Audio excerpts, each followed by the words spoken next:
Journal entry 2, October 16th, 2024. Today I started my day with optimism. I had to start a job for an old client.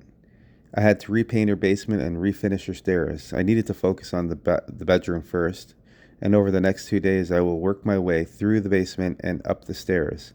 I have been following the path of daily meditation, journaling, and reading a book on Buddha called Old Path, White Clouds. It's really interestingly written book on how Prince Siddhartha Gautama became the Buddha, translated to Awakened One, the one who shows us how to live the path of awareness. A friend of mine who I met at a meditation practice agreed to read it with me. We plan to read it in 3 parts as it is divided into 3 books. Buddhism is not about believing in any deity, but instead it is about following the path, the right path, the Eightfold Path. Right view, right resolve, right speech, right conduct, right livelihood, right effort, right samadhi. This path was revealed to the Buddha upon awakening. Buddha said not to worship him, but instead to do as he does with the Eightfold Path. You should be able to follow a good life and have a balanced life, one of awareness, and he advises to avoid extremes in sensual pleasure and also the practice of austerities, which deprive the body of what it needs. Both of these extremes lead to failure. It's all about being mindful throughout your daily life. As I was rolling the walls at my client's house, I tried to be aware of every stroke, being present. My mind hasn't been centered. I suffer from intrusive thoughts, OCD. I can't seem to stop overthinking about things that make me upset and uneasy. This leads to depression.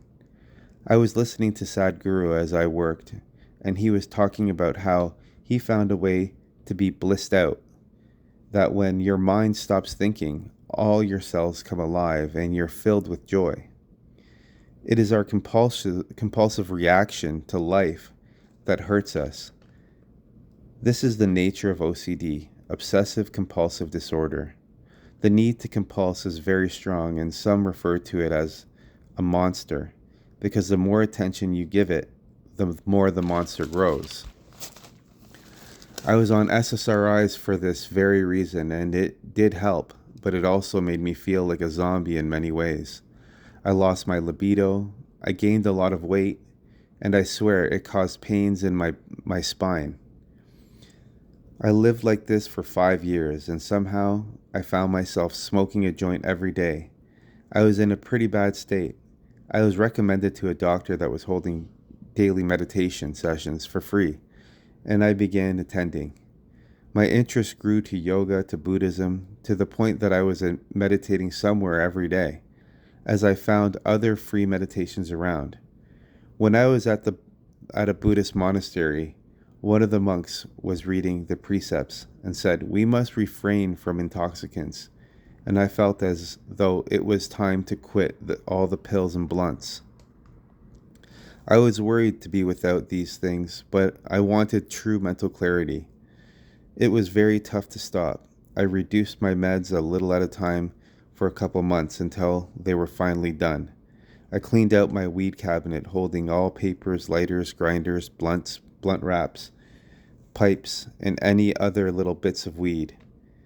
It was very tough, and I needed to develop coping skills, as I before was just relying on the substances.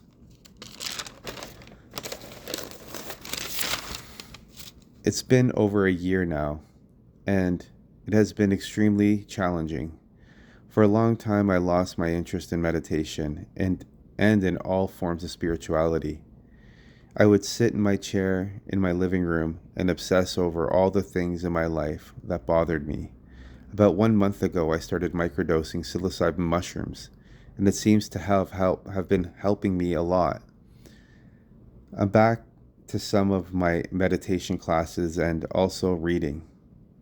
As I mentioned in my last entry, it feels like I'm experiencing a lot of tough luck right now, and today ended in the same way. After work, I went to a meditation and I was leaving and I backed into a car that was double parked.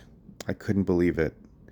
I had to wait there for the police, and I was supposed to be on my way to be picking up cabinets to refinish.